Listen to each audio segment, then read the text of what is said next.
Hi everyone. A very, very good afternoon to all of you and welcome to the HR Asia webinar entitled From Pandemic to Endemic, the Shifting Mindset of HR. Today's webinar is brought to you by HR Asia, Asia's leading media brand for senior HR professionals. I'd like to thank Business Media International for inviting me to moderate the session. So let me share a little bit about myself. So I'm Usha, I'm based in Kuala Lumpur, Malaysia. I consider myself a true blue HR. I've been in HR for many years. And I've covered the full spectrum of HR, and I have worked the last count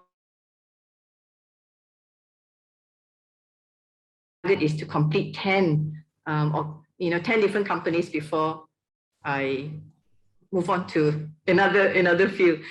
So I'm currently with People Based Consulting, a consultancy that provides HR solutions regarding people issues in the region. So for those who have just joined us, thank you. And feel free to ask any questions that you may have to any of our distinguished panel members today, and we will try to address as many as we can within the available time frame. So before we start, can you guys, those who are in the audience, can you type in where are you from, which city are you from, and which country are you from? Because we understand that there are a fair bit of people who have registered for this event. So it would be nice to know where are you from. Hi, Ivan, you're from KL, Malaysia. Wow, that's a lot. From Taipei, hi, Jenny. From Hong Kong.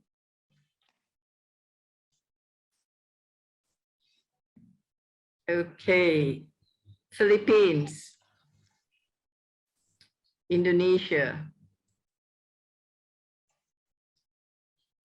UK, hi. It must be very early in the morning there.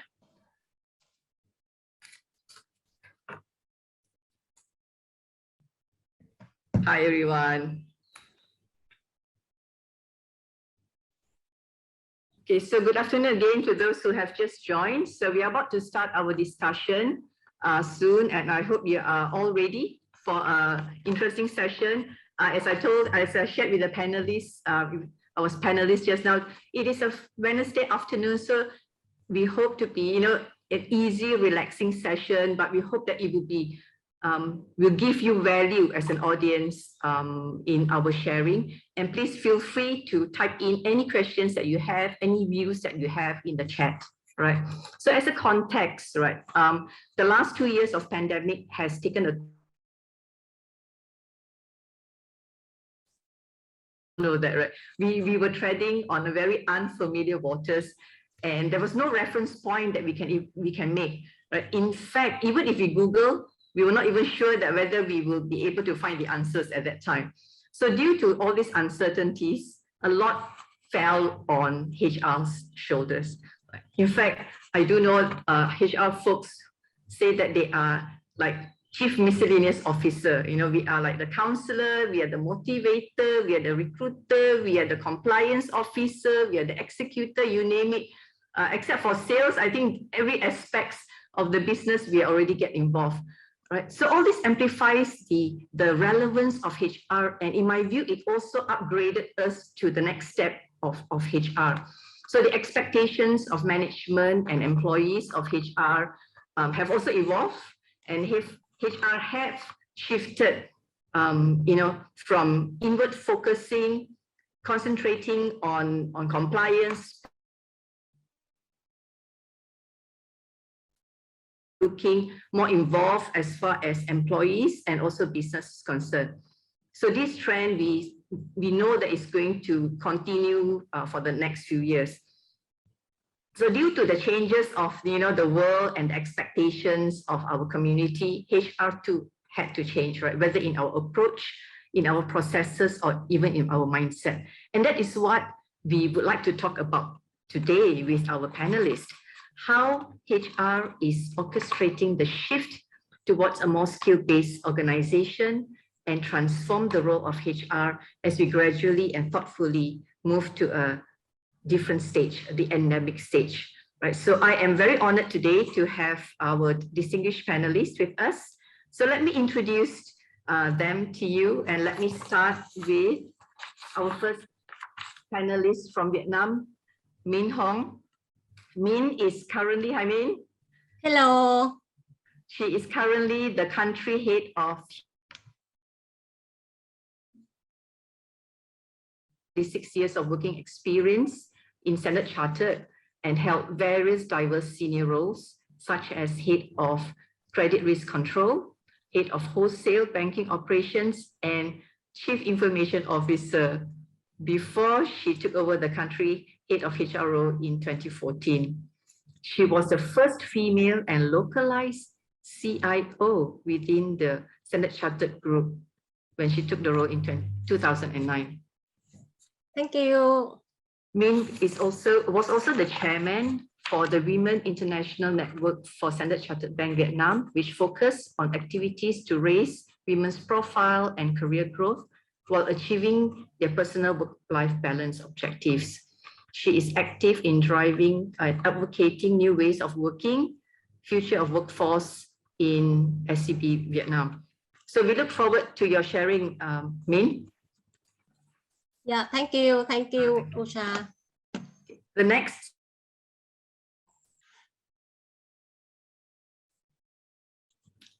Dina is the People and Performance Director of Kraft Heinz Indonesia and Papua New Guinea. In her current role, she leads people agenda and talent strategy in the organization, managing more than 2,000 people with 35 people in the HR function to achieve the people agenda. Dina has immense experience in the field of HR for more than 18 years with various levels and spectrum of HR across a range of industries. She is also a certified coach from the International Coaching Federation.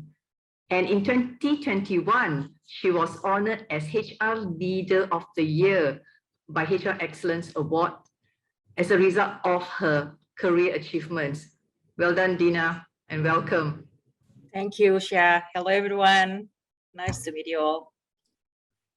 The other speaker that we have is Sunit. Sunit, descendant of Triaya Virombakdi, the founder of Thailand's first brewery. Sunit is both diligent in his HR practice and committed to the HR profession. He joined Boonrod Group since 2015, and now he is the head of the organization capability, the main area of practice in developing employee skill to achieve business goals, including customer needs. He specializes in building a positive company culture and sustaining employee engagement. Sunit obtained his Bachelor of Arts in Geography, something we have in common, Sunit. I also graduated in Geography and Southeast Asian Studies at King's College. And he has a Master's of Business Admin from the Sassin School of Management. So welcome to all our panelists. So let's have the discussion. Let's start. Panelists is, in the last 2 years, we have been the last 2 years have been extremely challenging. We know that, more so for HR, right? So would you agree that, in the last couple of years have actually fundamentally, changed the base or the focus of HR, and as such, HR itself, right? So can you share a little bit about your thoughts on this? Okay, I follow the sequence in my screen. So Dina, you are on my left. So can I start with you first, Dina? Thank you. All right. Okay. So thank you, Usha, for the questions. Yes, I think the key takeaways from the past 2 years is that the change is continuous, right? Even until now, right? We don't know when it will be ended, right? And then the pandemic itself is actually have shifted the priorities, If we're talking about the well-being, in the past, well-being is just well-being. But now well-being is a non-negotiable, right? So according to one of our executive partners in Indonesia, so I attended a meeting with them last week. They said that many candidates now in Indonesia said that they would sacrifice money for more happiness. Yes. And then they really looking for a better well-being, work-life balance, right? It's really an eye-opener, right? And according to them, they said also the research from the University of Indonesia last year found that the employees now reported difficulties in making decisions. You know, they have also challenge in concentrations as well. And then also a bit dissatisfactions in terms of their lives because of the stress and the strain, right? So this is now the fact, right? So as the employees demand for more flexibility in the result of shifting, you know, to the remote work during the pandemic, you know, and the companies themselves, they also having to learn more flexible, more agile, and also more resilient. And the same goes for HR, right? There is a lot more emphasis on supporting employees on well-being, supporting employees in terms of the flexibility as well as for the business, and also creating purpose. So hence, we could see focus of HR now shifted to create more engaging workplace and also the employee well-being. That's my 2 cents, Usha. Yeah, thanks for that. Yeah, I think we I like the fact that you say just now that, well-being is non-negotiable, right? So who would have thought that well-being is non-negotiable, like even 5 years ago, and how employees, look more from the company as far as supporting their well-being, physical and mental well-being. Yeah, that's so true. Pivot towards the expectations of the new generation. Right? Yeah. Min, do you have any thoughts on this? Yeah, so thank you, Usha, for the questions, and also Dina to initiate this. And good afternoon to everyone, the audience. I'm so excited to join the panel today and talk about very emerging topic, right? Back to your questions and what Dina has shared, then I fully agree that through the COVID, then we see that the well-being and our wellness is the most important, right? And that is really shifting our mindset. And in fact, I also see from the crisis, we also see a lot of opportunities for the organization as well as especially for the HR function or HR practitioner like us. So more than ever, that the situation has demonstrated the true value of the HR, our resilience, right?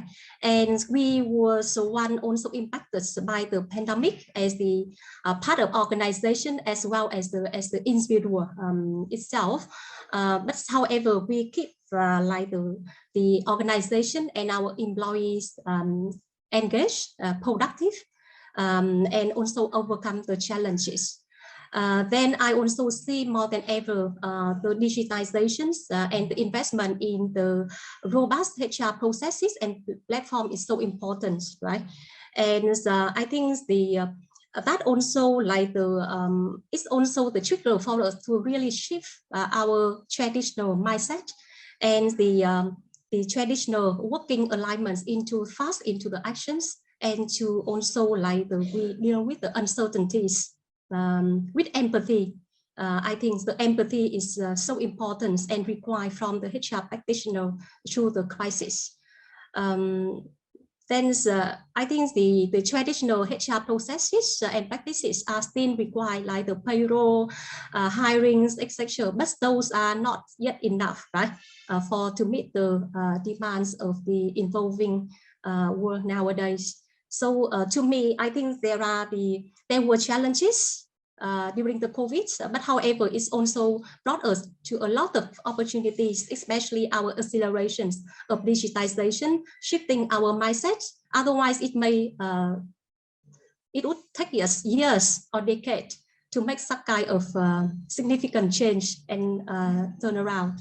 Yeah, thank you. Yeah, thanks, May. You're so right. The mindset, the empathy, that is the people side. But on top of that, the HR processes and systems too. Even it's still required, but how we just need to make it more fluid, right? More seamless to meet the requirement of the employees, right? Yeah. So yeah, that's such a valid point. Thanks. Sunit, any thoughts from you? Yes, so yeah, I definitely agree that the past 2 years have definitely shifted our way of thinking and the way that people think, right? People mindset are different because people have had time to think and started to realize what they like and what they don't like, and what's important to them. So it's kind of like a wake-up call, for all of us, made us more aware of the changing environment and the shift in the people's mindset. It shows us that we can't be complacent and stay in our comfort zone for too long, because the world's always changing and we need to be prepared for the unexpected. And nowadays, the world is changing more rapidly than ever. And as an old saying say that the only constant is change, right? So we have to be prepared for that the whole time.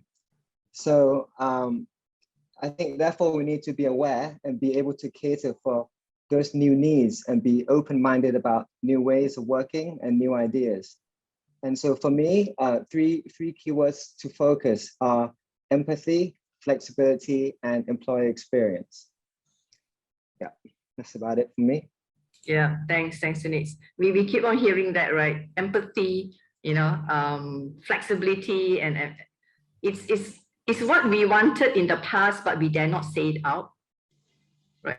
So the pandemic came kind of like make it okay. It's okay to say it out finally. So that's probably the good side of the pandemic. So the question is how, I like the fact that you talk about complacency of the HR community, right? So I have had feedbacks from some business leaders and even some senior HR people that some of their HR team find it a bit difficult to adapt, right? And even though they know that during the COVID, they need to change, they need to be more flexible, but because they have been so used to working the old way, HR is more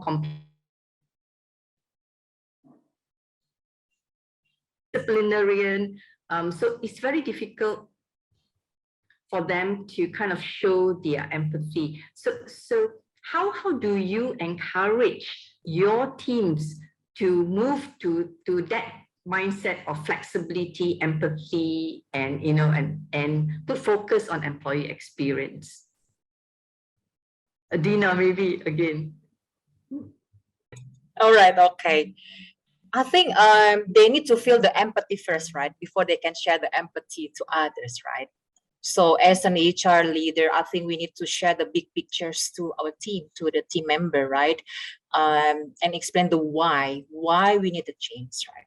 So I usually giving the data, the fact, what happened in the market, what happened in our surrounding to them, and then link that fact with the business goals, right? And then what is the contribution of HR, to really support the business to achieve the goals, right? So I bring the connections, right? Trying to connecting the dot. The second one is actually spend more time to them to really listen to them, right? Because they're also the individual, right? Because they are also the ambassador of the business, right? They talk to the people, they try to make people comfort, right? So they need to feel that first, right? So provide safety net to the team. So, they can make mistake and learn from the mistake. Give them full support and make sure they feel the support from the leader, right? Otherwise, it's not going to be happen, right? The other one is also, I think this is very important. Take time to pause, really to look at, to evaluate what we have done so far. For example, in Q1, what we have done, what the feedback from the employees, right? What are the achievement that we had so far, and give recognitions, right? And then celebrate small wins. Do not wait until we win like HR Asia, for example, award, yeah. But if there is any small achievement, together, take pause and celebrate. That's from me, Usha. True, you know, you know, when you talk about taking pause, as much as we agree, I'm just wondering, does the business leaders allow us to take pause? Because they want to move fast, right? And then we say, oh, okay, hold on, we need to listen to people. That it's not easy to balance that, right? It's not easy to balance that. That's why I think the important role of HR is how we can partner very close with the stakeholders, right? With the business decisions maker, right? How we can influence them to really, you also need to take a pause and do assessment, right? Yeah, correct. Okay. Min, what's your view on this? Yeah, so actually I would bring to the product pictures about the empathy, where empathy come into the picture. I would say is not just required during the COVID periods or post the COVID periods after the crisis, but I think is even more required when we are moving into the digital age era, right?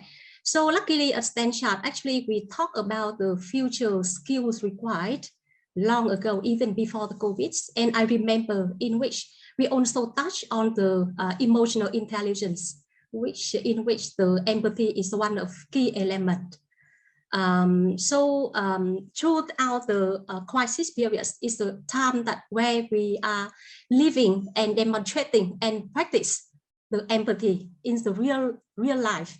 So it's quite truly reflecting that's the because like with the AI replacing or doing our manual works, then I think the people is even more require some like the personal feeling touch and the empathy, for example.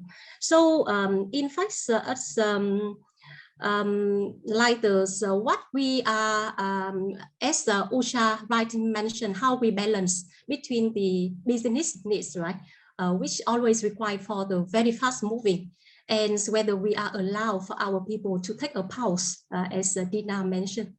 But I think here we really need to take a balanced approach. That's why we are encouraging and embracing the fast moving and fast into actions, but how we are creating the psychological safety working environments for our people. And it's okay to make the mistakes, and we are okay to learn from the failures and move on. So such kind of the environments that we are creating for our team members in HR as well as for our employees. And we keep talking about that. And this is a part of our implementing the future skills, upskilling and reskilling, and we identify the emotional intelligence. Empathy is one of one of the core skill set that we are required from the workforce for now and the future as well. Yeah. Thanks for that. Yeah, you know, again, the word that we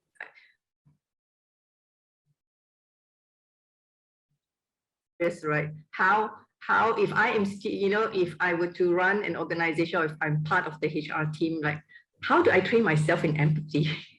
Right? Is this something that needs to be trained, or is it something that, you know, part of our values? You know, so Sunit, what's your thoughts on this? On the, you know, on empathy, not just for the organization but also for your team members? So I think the first thing that we need to, the first step we need to take to, you know, understand empathy is just to listen, you know, listen to people and realize, you know, I would like to treat other people like you would like to treat yourself, right? So really try to understand people. I think that's the first step to empathy.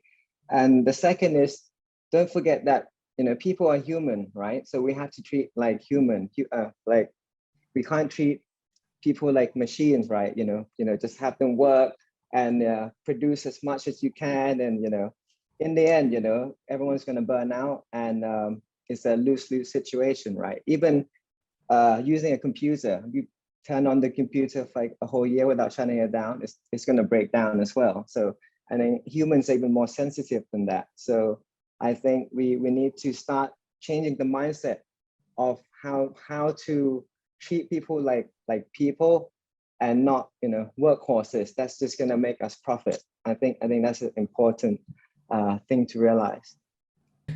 Yeah, you are so right. Treating people like people. People say that bring the human back to human resources. Right. So, yeah. Right. Yeah. So that's so spot on. You know. So that's there's a lot of expectations on HR and more so in the future. So, you know, we talk about upskilling, right? So, you know, I hear this buzzword upskilling. All of us have heard this upskilling. So the question is, HR community, like your team, right? So how do you go about upskilling your team members, and when you upskill your team, you know, what are the challenges you foresee in this process of upskilling your team members? Min, maybe I can invite you to share your thoughts on this. Yeah, so in fact, the upskilling and reskilling is quite a big topic that we are discussing currently. And even before joining this event, I also attended our global HR call, where all our group HR seniors talk a lot about the upskilling and reskilling and preparing for the Global Learning Week, which is coming soon in May. In fact, I think that this is it cannot be achieved overnight, but it takes time, and it will be a journey for the organization and even for HR functions. So some of the interventions like for us we are doing is that I think starting from several years ago, we already creating the learning culture in our organizations. That is also about the change the mindset, learn and unlearn. That is very important, and especially for those who are experienced in the role like us, right? We may stick to our experience and what was right in the past, but maybe it's not working nowadays or in the future. So we have to unlearn and relearn again. So that is about the conversations that we always need to bring back to our workplace, having either in the big group or small group or into one-to-one conversation with our team members. And in addition, then how we can help them by providing the learning platforms. Like for us, we introduced the AI learning platform for our colleagues to learn anytime, anywhere, and any subjects they like to learn. Then we also talk and brainstorm about what kind of future skills that the individual or HR practitioner will require for the future. Like for example, some of the future skills that we are talking about, like data analytics, that is for sure required for the HR practitioner like us, right? Digital awareness, agility, and like for us in banking, that's with the cybersecurity risks, or even the sustainable growth. Though we are working in the HR, but we also have the responsibility to contribute to build the greener planet, right? And save environment and save the world. Then how we can facilitate and enable some kind of sustainable business. And of course, the traditional soft skills like the communications, leadership, etc. is still required. So those are the topics so that we can direct the learning for our workforce or our team members, so that because we have very limited time, so that's how we can focus on our reskilling and upskilling. And then so what we also done is that like we keep encouraging and we also mandating if necessary. We embed it as we often have the one-to-one conversation about the career plan, about the learning, about status of upskilling, reskilling as a part of performance management, and also engagement conversation. In the past, when we review the performance, we talk about what has been delivered, what was the KPI achieved. But now I think the learning progress is really a part of our performance, right? So this is some of the best practices or some of the my thoughts to share. Yeah, thank you.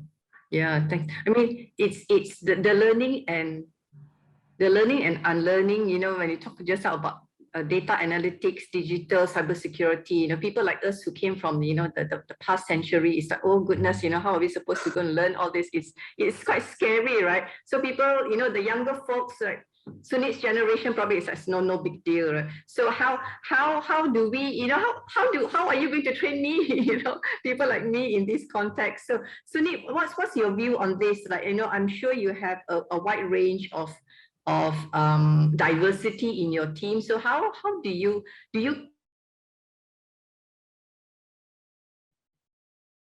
demographics or certain diversity, or is just a standard for all? Can you repeat the question again, please? I think it cut off a little bit. Yeah, I know. Yeah. First of all, apologies that my line is very dodgy today. Just now talking about, Min was sharing about the learning and unlearning, some of the areas, right? So that can be alienating for people who have more experience.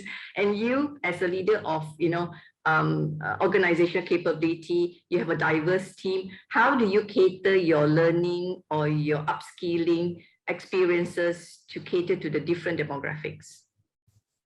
Well, first of all, I believe that it's extremely important to just learn new skills and learn new things to complement you the whole time, right? So I think one thing that's important is just to make people, or like even the older generation, that they're scared to learn new skills, that say that, everyone has been in this stage in their life before, right? So I've heard stories from when my uncle started to come to the company, right? When he started.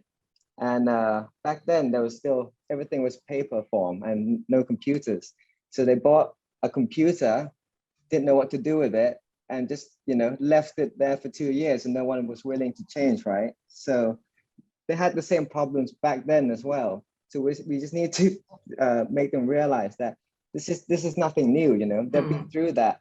But I guess they were just stuck in the comfort zone of, of their previous skills, and so they're resisting the change, right? So we need to make them realize that, it's not new, and, if you learn these new skills, it's just going to make your life easier and, less work, because the new skills and the new technology is here to help you, improve your work, improve your productivity and efficiency. So yeah, I think that's my thought on that. Yeah, so it shows that there's a lot of, as leaders, we need to communicate the objectives of the learning, the end results that we hope to get of the learnings, and create that awareness so that, those who are a bit concerned about their progress would be able to have some comfort that there is support for them. What's your thought, Dina, on this? I fully agree, right? So they need to feel the excitement for them also to grow in the business, right? Themselves, we believe we are coming from the fast-moving consumer goods, right? Where the competition is very high, very dynamic as well, right? And 70% of our employees, they are very, very young generations, right? So they are really eager to learn, and they also really eager to move up, a bit faster in terms of career path, right? So I think, yes, we implement what we call it 70-20-10 development plan. 70%, of course, you're talking about learning, unlearning, competency, capability, but we also provide it with 20% of mentoring and coaching, right? Because they also need to be coached, to be mentored, both in terms of the functional capability as well as leadership capability. Of course, they are very smart, but they also need to have some of the advice from the mentor in terms of leadership, how to lead a team, etc., and how to be a more empathetic leader, something like that, right? And also the 10% is about, the 70% is about the project. So we give the project to them so they can explore and make mistake and learn from the mistake. And then the 10% is learning. Similar with Min, we also provide what we call it a learning time in Kraft Heinz, where we call it LEAP program. It's a dedicated timing. So we block the calendar, by the way, every quarter for every individual in the organization to learn. It's up to them to learn, either listen to the podcast, read a book, etc. So it's like dedicated time in the calendar for learning time. So company also, we need to set up the what do you call it, the setting the tone, right? If you want to ask people to learn, then you have to, you know, dedicated time in the organizations for them to learn, right? Sorry, Dina, can I just ask, you know, when you talk about dedicated time, is it, you know, per week, per year, per month? How per quarter, per quarter. Okay. Yes, it's like 90 minutes, 90. So we define it, we put it very structured. So in the first quarter, you are learning, is a learning time with your direct report. So usually my boss, he gave us, his direct report, a topic to discuss. So we have a pre-read, we read about the topics, and then we share in a group during the leap time, during the learning time. Quarter 2, we're talking about learn with your direct report. So I will do the same to my direct report. And then the third week is to your peers. So I will do with my peers. And then the fourth quarter for your own. So you can learn, you know, your own, you know, dedicated for your own. So we set up the environment, right? It's by force, like you have to learn, right? And then in HR, we share about the informations. We share about the topics that happening at the moment. We also have like university in Kraftheim. So a lot of like 5 minutes, 10 minutes reading. It is a very, you know, easy to grab, right? And then we put a lot of, what do you call it, options for them to learn, something like that, Usha. Yeah, it's on top of the regular performance appraisal, you know, performance management cycle. Yeah, I think I you know, I get it that, you know, organizations, sometimes we just need to have these processes in place. Exactly. Because right, we in order to have it as a culture for the whole organization, like it or not, it has to be enforced in a more structured process. Yes. And I think that is one of the ways that HR can kind of move forward to look into how do we incorporate learning as part of upskilling. And also, you know, I like the fact that both parties to also learn to improve on our empathy, right, on our listening skills, right.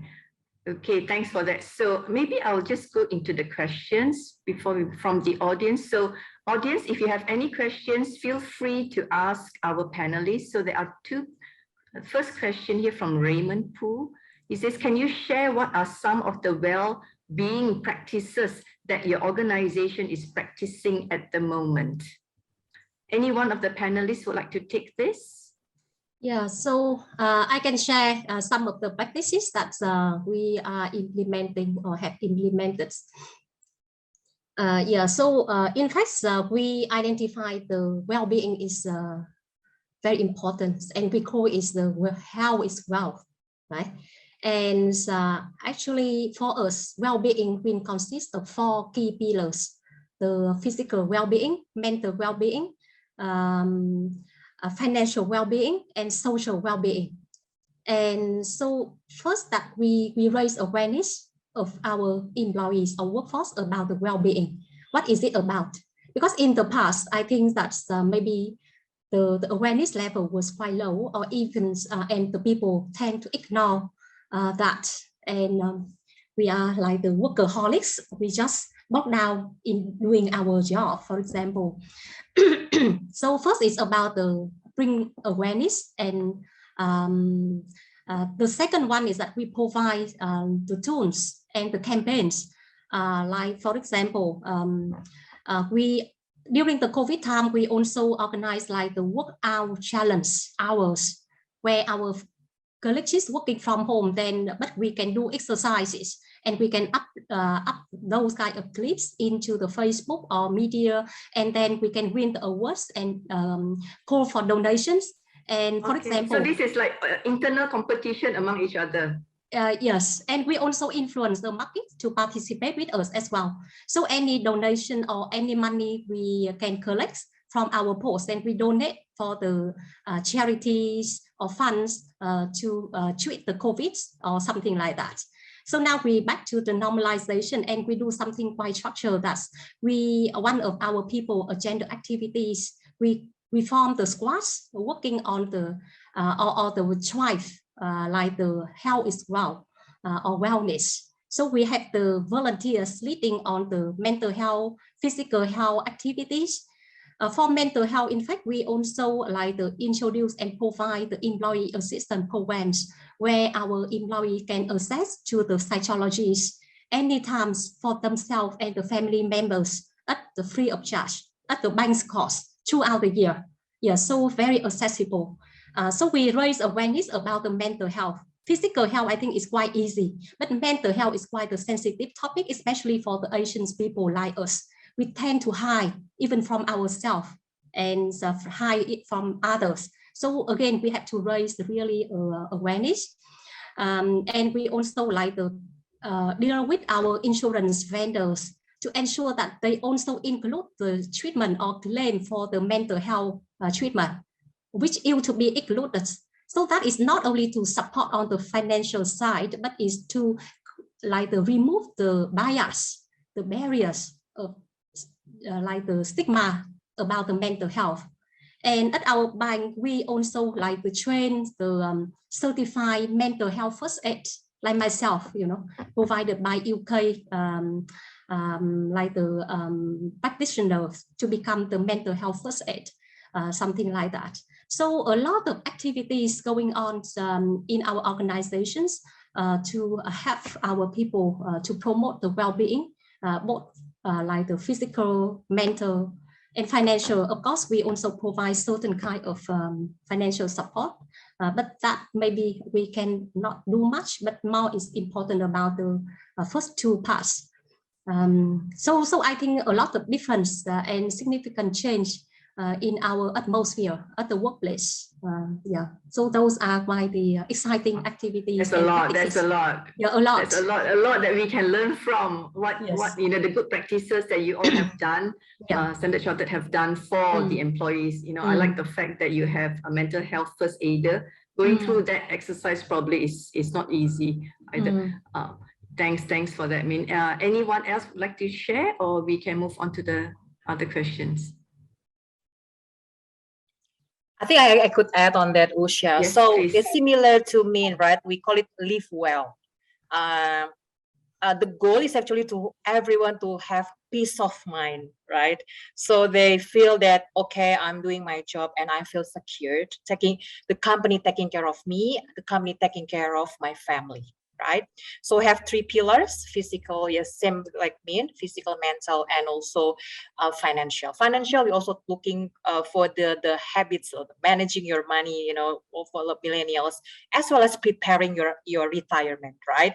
So we also capture those, you know, depending on the audience that we are going to talk, because you also have factory plants where they have been working for more than 20 years, right? On top of that, EAP, yes, for sure, 24/7 access. But also we also have like the function. They have a very unique a program. For example, a running club, right? So they have a climbing club. So the company also you know, support that kind of small sport program in its function. So on top of, we have a national program, and then each functions, they also have their own program, which is, you know, running program, cooking class, because you're also producing some of the sauce. We have cooking class. We extended also the activity towards our extended family, like cancer awareness. So we invite also the survivor. Also we share this also to the family members. So we try to, you know, put this peace of mind not only for our employees but also to their family members. Yeah, that's the objective. Thank you. You have something to say, Scott, or? Maybe just to add on, I think, yeah, mental health is extremely important, especially the past 2 years. People have been living alone. There's been a lot of, you know, issues mentally for sure. So yeah, we have coaches that come and you know, talk to people and you know, deal with their mental health, and also with another important aspect is the physical well-being, right? So we have programs where, you know, similar to Kun Bin Huang, where employees come and, you know, have compete in being healthy. You know, they have their own goals and target, and they compete in teams. So I think that's fun as well. And also during the COVID, when everyone was working at home, right? So a few of the HR team, we did well, after work hours, we invited musicians from you know, our employees, and we just you know, kind of a radio station for people at home, you know. So we play music and invite people, different employees, to come and share their, you know, how they're doing, share their interests, and you know, just keep the mood light, and you know, just try to, you know, find these moments and provide it to your employees. So you know, just keep things you know, light and fun. Yeah. Yeah, that's light and fun. That's the magic word. Okay, I'm going to the question and answer. We do have about 14 more minutes to go, and we have about 7 questions here. Maybe we'll just try to address those questions of the audience. Raymond who have asked, how would you balance between empathy and performance? Oh, that's a good one, Raymond. Any one of the panelists would like to take that? How do we balance between empathy and performance? I think actually they are the one and not contradicting at all, empathy and performance, right? If we can create the happy employees, and I'm sure the performance will go up. And empathy is quite important element that we should bring into the workplace, so that can make our workforce happier. So I don't think that's when we show or we embed the empathy as our culture will impact on the performance delivery. So that is my view. So empathy and performance are actually tied in together, right? Yes, yeah. Supporting each other. All right. Yes, yeah, I definitely agree with that, because you know, the happier you are, the better your work's going to be. You want to contribute, right? You want to work. But if you're, you know, unhappy, you know, you're limiting yourself to not be as productive as you usually will. So yeah, it definitely goes together. Yeah. And especially, I think after the COVID, I think the most of us have redefined our life purpose and repositions our value of our life, right? If we are unhappy, then I don't think that employees will be willing to stay and perform. Yeah. All right. Thanks. So the next question is, what concrete examples have the panel organization implemented of walking the talk on post-pandemic to support the employees? Maybe I could start, Usha. So we are starting what we call it hybrid working. So 60-40, 60 working from office, 60%, 40% working from home. We redesign our office to make it having more collaborative area and spaces instead of working stations. We are transform our activities towards hybrid. So you know, activities having a combine could be in combining between, we do it in the office, but then the team from their home, they can also participate it. So we change all the IT, all the system to support that, right? So that's the and the liver program, the well-being program, we also make it more hybrid, you know, to really support different needs of the employees towards their personal needs, right? To modify to be more comfortable to working. On top of that, of course, we are talking about digitalizations, automations to really moving the friction. You know, when people do it very manually when they are at home, it's also making a lot of pressure and stress. So we are modifying some of the process into automations. For example, in HR, onboarding, offboarding, right? So we make it in automations. Assessment center, we also modify a bit into the automations.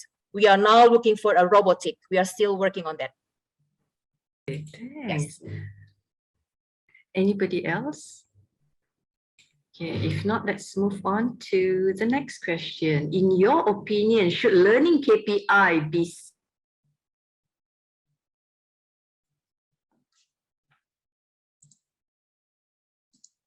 I think just now one of the panelists have mentioned that the learning hours, right? I think the learning hours have to be put into as part of the performance appraisal. So how about the rest? Should learning KPI be set as part of the yearly performance target? Yeah, so in fact, like for us, along with setting the performance goal, we are also setting the growth plan in which our workforce or employee will commit the certain courses that they want to study during the year. So the review will be done together with the performance review throughout the year, like at least on quarterly basis. And in addition, we are also embedding the measurements of the learning hours in our learning platform we call is Discover. So the target for a year is say like 64 hours. And every time we log in to study, the system will count and record it.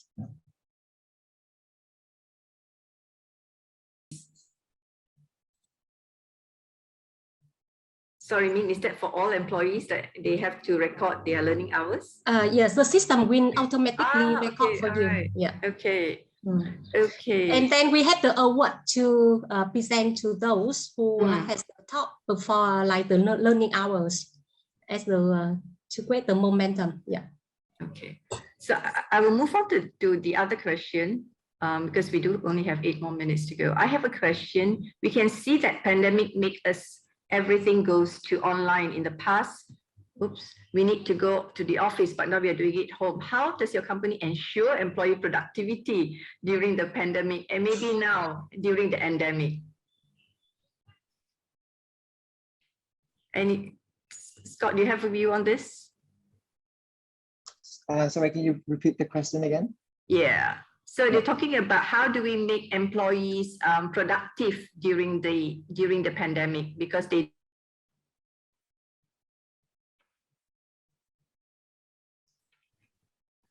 Right. So I think the main thing is to set clear goals, clear deadlines, right? You know, so for me, I'm quite relaxed. You know, they don't have to be, you know, coming at specific time to work, but they need to deliver, you know, their work on time.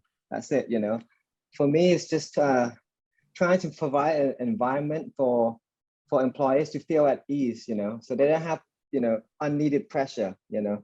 It's unnecessary to just pressurize people, and, you know, it's not happy for anyone. So make them feel at ease, but just make sure that you let them know that, you know, the deadline is the deadline, you know, whatever you do, you have to commit to that deadline. Yeah. Yeah. So true. Sometimes, you know, people think that flexibility given means that deadline is also flexible, but that's not true, right? Yeah. Okay, thanks on that.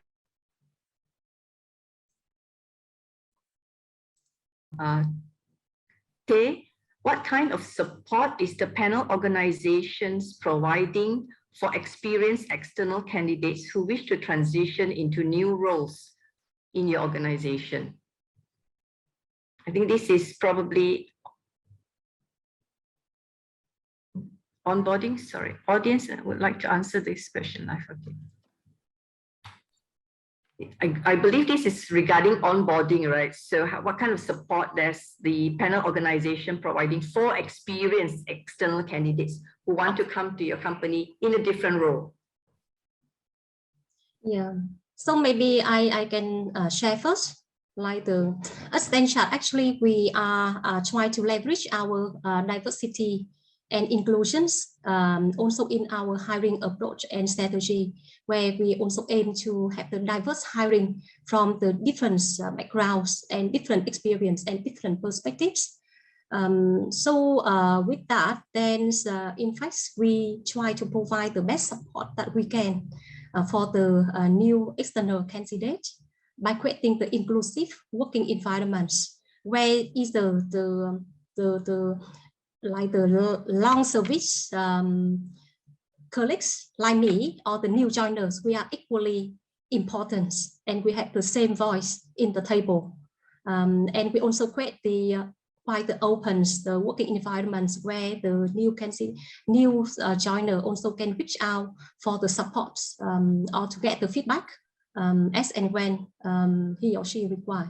And we also can proactively provide the feedback to the candidate, in addition to the like the functional orientations programs. Yeah.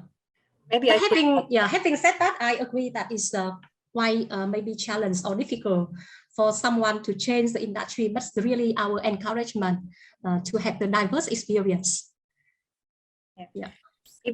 Maybe I could add on that a bit, right? So it's actually a new challenge, the team integrations, right? Especially for the new joiner who joined the company during the pandemic. For example, Indonesia, we closed the office almost 2 years. They come, without people, knowing any people except the hiring manager, right? It's very difficult for that person to integrate it with the peers, even with the direct reports, right? And after one year, they said, "Oh, I'm not belong here. I'm quick." Right? So that's another focus on HR, how to integrate it, both external as a new joiner, as well as our internal movement. So what we do in Kraft Heinz is we apply the buddy system. So we appointed a buddy, really to be a great buddy. And we actually have job descriptions on how to be a great buddy to new persons. Secondly, we do it like we call it new manager assimilation. So after 6 months with a new team, we do a new manager assimilations that facilitated by HR to make sure that integration is happening faster and quicker.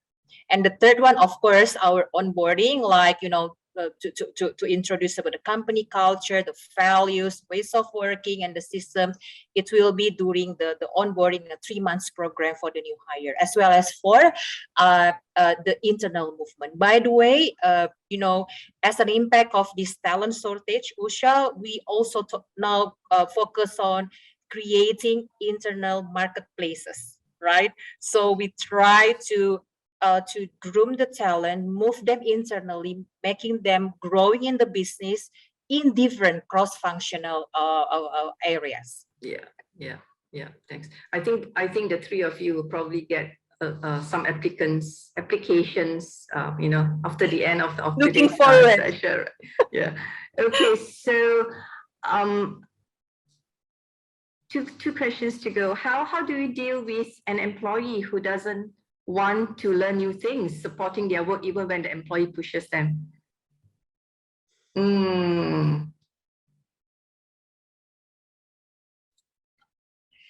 Some will say, encourage them. Yes. Yeah, of course. Yeah, sorry. Yeah, the encouragement, as well as to a certain extent, we also able to give them a PIP also, right? The performance improvement plan, right? It's not an exit plan, but it is a plan for them to improve their performance. It's actually their options whether they want to grow or not, right? So yeah, so we are not an angel forever like Devi, right? So we have also to make sure that bring their awareness. This is something that you need to reskilling, upskilling, the business needs us to change this. Otherwise, we cannot deliver and we are not growing as a person as well. Yeah, I think to add on from that, I think we need to talk to the person, listen to them, why they don't want to, learn new things or develop, and ask them, what their goal in life is, where they want to be. So if learning these things is gonna help them, achieve their goal in life, maybe, they get more encouraged about it. But, if they don't see the linkages between, their goal and what they need to learn, I think people will they're not going to be excited to learn new things. Yeah, totally agree with that. Okay, I think we will go to the final question, which is by Bell. I'm keen to understand how can companies evaluate the success of well-being activities? What are the true levers to access? So how do you evaluate whether your activities on well-being is successful? Yeah. So I can share first. So in fact, we have some the different dimensions to measure. One is about the leave data, sick leave data. Number two is that like we have the annual or frequent My Voice survey to listen to the employees' feedback, in which we also embed the questionnaires regarding the to measure the well-being status. It's quite specific, like what kind of level of stress that you are experiencing, whether you are managing, it is manageable or is exceeding or something like that. So we might have the clear statistics data to look into and measure on the yearly basis or frequent basis, and based on that we will work out on the follow-up actions plan, how to improve it further. Yeah, so those and the other elements that we also can monitor is from the insurance claim about the loss ratio. That also a trigger for us to see what is the well-being status of our workforce. Yeah, thanks. Okay, thank you. I think there are still a fair bit of questions. There's one on, Great Resignation. There's also on whether we get a certificate for this seminar. I can't answer that. And unfortunately, I think we are already